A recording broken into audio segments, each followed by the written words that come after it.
so excited to have everyone here today. I really appreciate all of the love and support. Thank you so much for joining me. So, without further ado, let's get into it. In today's episode, we're going to talk about the 3 prisoners and the chain of events that led to the Alday murders. The Alday murders were considered to be one of the most brutal massacres in the history of the state of Georgia. The first part of this story takes place in Maryland in May of 1963. Carl Isaac, who was 19 at the time, was incarcerated at Maryland's Poplar Correctional Institute for car theft and burglary. He recruited 2 other inmates to help him plan an escape route. One of the prisoners that Carl recruited was his half-brother Wayne Coleman, who was also in prison for car theft and burglary.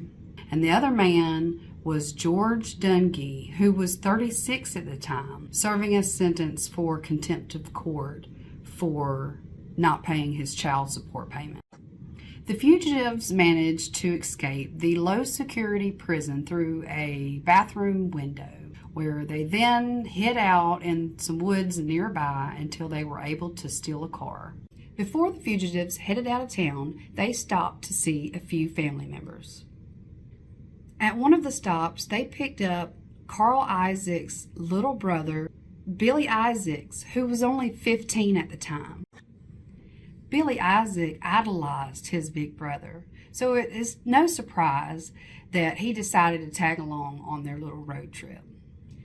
Shortly after they picked up Billy, the car started to overheat, and while they were broken down on the side of the road, a high schooler recognized the stolen vehicle and decided to stop and confront the fugitives, not realizing the danger he was about to put himself into.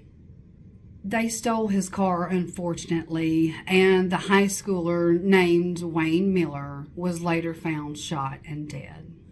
9 days after their escape and a long string of robberies, the fugitives stumbled across the Alday Family Farm, where they had spotted a gas tank on the property. This made the Alday Family Farm an easy target.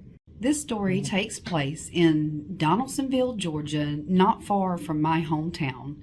So it's no surprise that many of the people that I know and grew up with have heard of the Alday murders.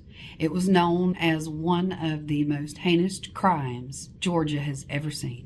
There was a gas tank spotted on the family farm, which made them an easy target. When the fugitives landed at the Alday Family Farm, they realized that no one was home. The door wasn't even locked, so Wayne, Carl, and Billy, all 3, walked in like they owned the place. George stayed outside as a lookout, and as the fugitives were loading up items from the family's house, Ned and his son Jesse drove up. They were there to get gas for their tractors. The 2 were forced into their family home and executed face down on the beds in the back. One by one, as the family farm workers came home, they were shot to death. Mary Alday was the only one not shot on the spot. She was actually taken to the woods, tortured, raped, and then shot. 6 people in total were killed. The men were finally captured 4 days later in West Virginia.